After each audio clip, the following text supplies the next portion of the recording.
بسم اللہ الرحمن الرحیم۔ امام بخاری ریسرچ اکیڈمی علی گڑھ سے شائع ہونے والے ہفت روزہ میگزین الجمعہ 23 محرم الحرام 1445 ہجری مطابق 11 اگست 2023 کے مضامین کی ریکارڈنگ پیش خدمت ہے۔ الحمدللہ رب العالمین وصلی اللہ علی النبی الامی الکریم، اما بعد۔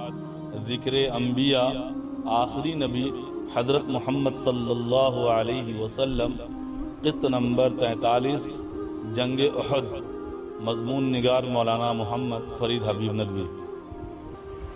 مشرکین مکہ بدر کی جنگ کا زخم بھول نہیں پا رہے تھے۔ وہ کسی طرح مسلمانوں سے بدلہ لینا چاہتے تھے اور پورے عرب میں ان کی جو بے عزتی ہوئی تھی اس داغ کو دھونا چاہتے تھے۔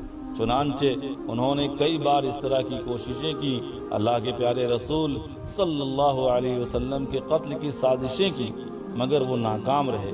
ایک بار ابو سفیان اپنے کچھ ساتھی لے کر مدینہ آیا اور لوٹ مار کر کے واپس چلا گیا۔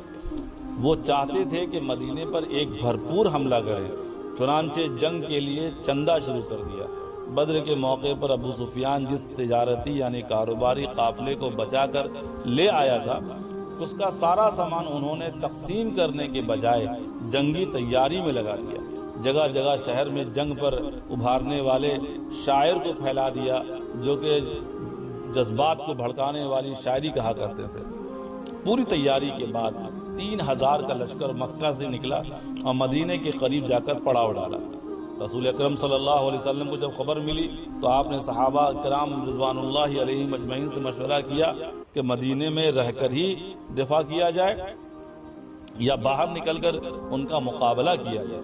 اکثر کی رائے یہی ہوئی کہ باہر نکل کر مقابلہ کیا جائے۔ چنانچہ حضور اکرم صلی اللہ علیہ وسلم 1000 کا لشکر لے کر نکل پڑے۔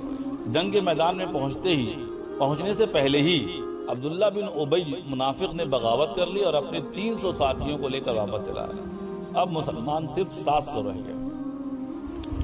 7 شوال سن 3 ہجری کو یہ جنگ پیش آیا۔ شروع میں مسلمان غالب رہے، مگر بعد میں مشرکین غالب آ گئے۔ اس جنگ میں مسلمانوں میں سے 70 صحابہ کرام شہید ہوئے، جن میں حضرت حمزہ، حضرت مصعب بن عمیر رضی اللہ تعالی عنہما بھی تھے۔ خود حضور اکرم صلی اللہ علیہ وسلم زخمی ہو گئے۔ اس جنگ میں صحابہ کی آپ صلی اللہ علیہ وسلم سے محبت اور جانثاری کی بے مثال واقعات سامنے آئے۔ اللہ تعالیٰ ان تمام صحابہ کرام سے راضی رہے۔ اگرچہ اس جنگ میں مشرکین کو کامیابی تو ہوئی، لیکن مکمل کامیاب نہ ہو سکے، کیونکہ نہ وہ حضور اکرم صلی اللہ علیہ وسلم کو شہید کر پائے اور نہ ہی مسلمانوں کا صفایا کر پائے۔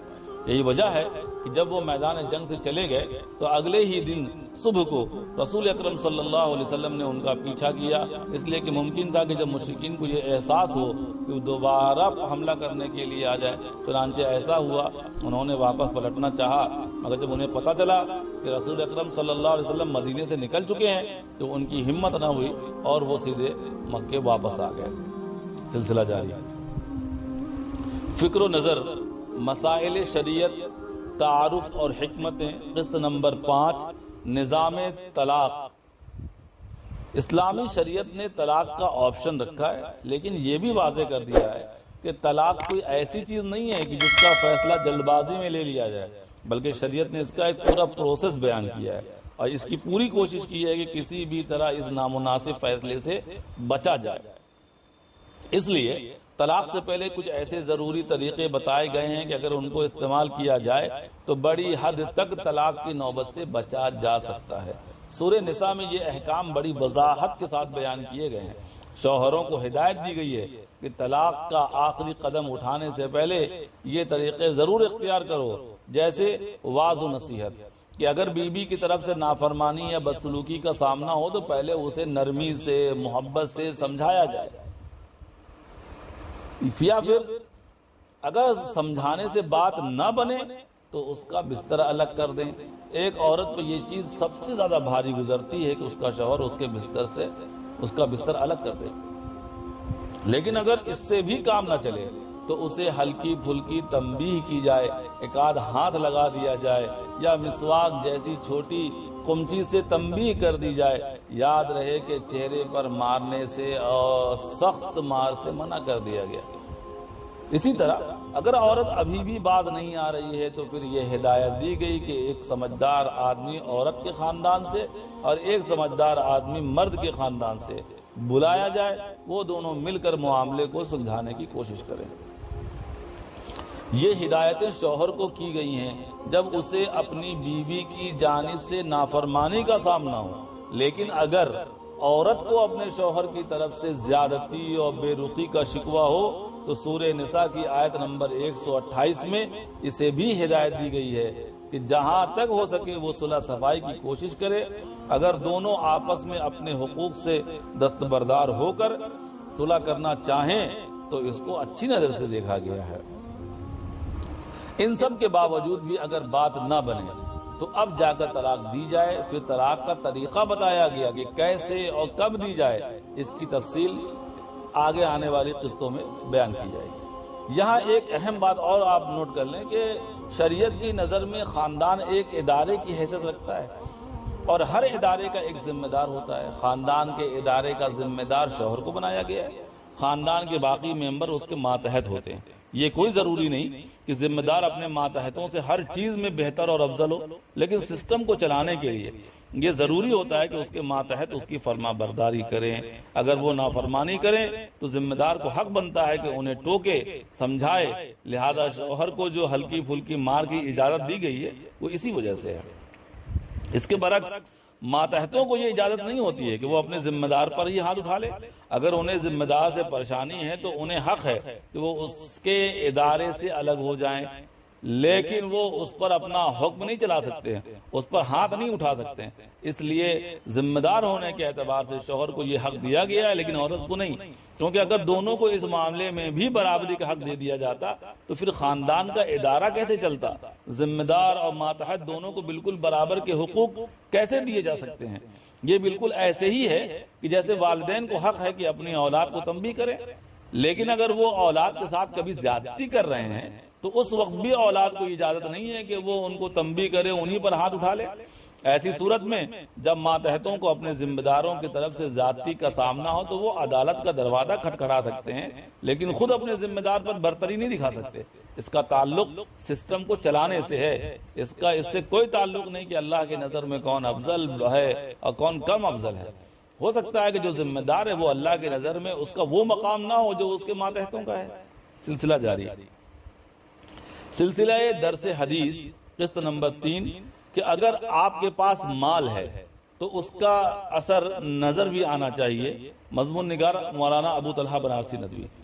حضرت مالک بن نضلہ رضی اللہ تعالیٰ عنہ سے روایت ہے کہ میں اللہ کے رسول صلی اللہ تعالیٰ علیہ وسلم کے پاس آیا اور میری ظاہری حالت اتنی اچھی نہیں تھی، تو نبی کریم صلی اللہ علیہ وسلم نے فرمایا کہ کیا تمہارے پاس مال و پیسہ نہیں ہے؟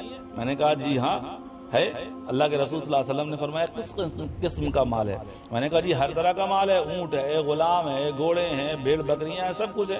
تو آپ صلی اللہ علیہ وسلم نے فرمایا کہ جب اللہ نے تجھے مال دیا ہے تو اس کا اثر تجھ پر نظر بھی آنا چاہیے۔ ابو داؤد حدیث نمبر 4063۔ اصل میں سماج میں کچھ لوگ ایسے ہوتے ہیں جو در حقیقت مالدار تو ہوتے ہیں لیکن مالدار ہونے کے باوجود بھی غریبوں کی طرح زندگی گزارتے ہیں، اپنے کو غریب دکھانے کی کوشش کرتے ہیں۔ یہ بہت بری سوچ ہے، اس لیے کہ جب اللہ نے ہر قسم کی دولت یا نعمت سے نوازا ہے تو وہ نظر آنا چاہیے اور اس پر اللہ کا شکر بھی ادا کرنا چاہیے، ساتھ یہ اقرار کرنا چاہیے کہ یہ سب کچھ میرے اللہ کی نعمت ہے جو مجھے حاصل ہے۔ نعمت کا صحیح استعمال ہی اس کی اصل شکر گزاری ہے۔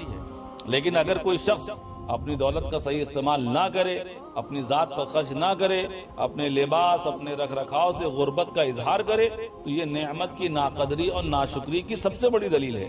اس لیے جب اللہ کی نعمت ملے تو اعتدال کے ساتھ اچھا لباس پہننا چاہیے، اچھا کھانا کھانا چاہیے، اچھے مکان میں رہنا چاہیے، اچھی زندگی گزارنی چاہیے، کیونکہ اللہ پاک اپنی نعمتوں کا اثر اپنے بندوں پر دیکھنا پسند کرتا ہے۔